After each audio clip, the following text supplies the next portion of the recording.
I'm kind of in awe of Local Thunk. I've seen a lot of balance patches over the years, and I can kind of tell when a studio really plays their game at a high level versus when the devs have no idea what they're doing.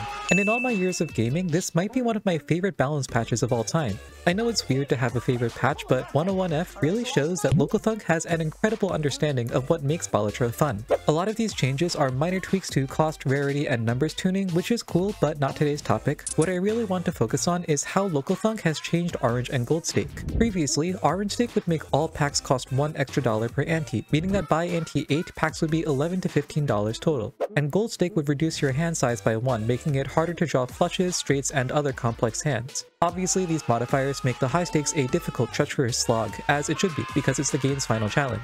However, both of these modifiers essentially locked the player out of certain mechanics. The increased cost made packs more or less unusable after ante 2, meaning that tarot cards and planet cards were much harder to come by, and because of the -1 hand size, 5-card hands were much harder to make. So if you ran a 5-card hand-focused strategy, you were very likely to get crushed by an unlucky draw.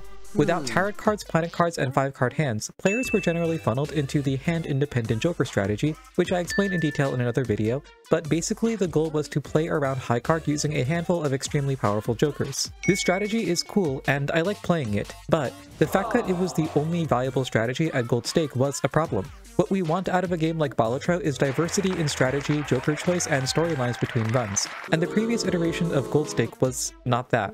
So here's the new version. Packs and hand size are no longer modified, and instead, Orange Stake adds perishable stickers, basically making Jokers expire after 5 rounds. Gold Stake adds rental stickers, which reduces the cost of a Joker to 1, but makes it cost $3 per round. At first I wasn't sure how I felt about these changes, but now that I've played with them a bit, I think they're absolutely brilliant. Let's start with the perishable sticker. What's so cool about it?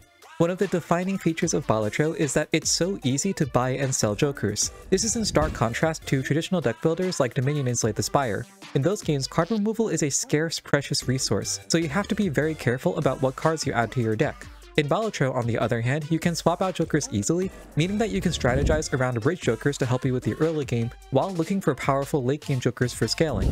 Perishable takes that dynamic and amplifies it. Now, some Jokers can only help you with the early game, and you'll have to leave them behind later on. Is it worth it to pick up a blackboard if you're going to have to sell it later anyway? Would you rather take a hologram that has lower value but you know will be with you for the rest of the run? These are interesting questions that expand the player's decision space instead of limiting it. Rather than just declare that packs are too expensive to use, Perishable forces the player to make complex, interesting decisions about short-term and long-term trade-offs, exactly what Balatro should be. Rental stickers take the same short-term versus long-term thinking and turn it up even more. Like perishable Jokers, you can easily pick up a rental to help you win the next few rounds, and once you see a better Joker, you can swap it out. But because of the ongoing cost, the question of when to sell is a lot deeper. Spare Trousers is a great Joker, certainly worth the $4 it would cost to use for 1 round. But is it worth $7 to use it for 2 rounds? What about $16 to use for 5? What about the $50+ it would cost to use it for the whole run? $50 is a lot of rerolls, and you could get something better with all of that money. Or you might roll into a lot of junk and wish you had kept the Spare Trousers. And because the rental penalty is economic, you can even offset it through other mechanics. A Golden Joker can offset the cost of 1 rental, a Rocket can offset the cost of 2. Seed Money, Hermit, and other money-making classics can keep you in the black despite holding rentals. And if you really want to, you can turn the corner, commit to a rental-heavy build with no income, and let yourself get deeper and deeper into debt. But you better hope there's nothing else in the shop you want.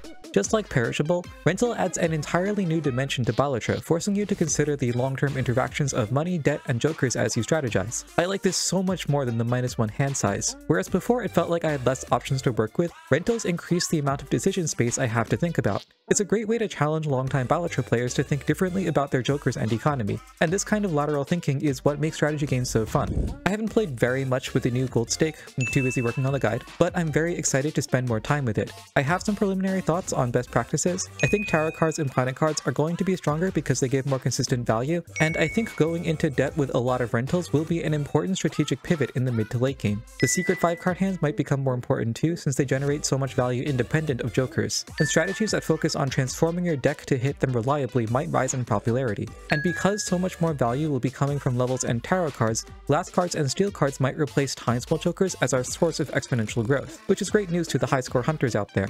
This is all speculation though. I'll need to play more before I know definitively how to beat Gold Stake. Until then, happy gaming. It's an exciting time to be a card game fan. If you like this video, please consider subscribing to me on Patreon. You'll gain access to a Discord server where I'm active every day, and also a new show called The Weekly Babble, where I ramble about my many special interests, including books, music, chess, the fate of humanity, and whether or not pineapple belongs on pizza.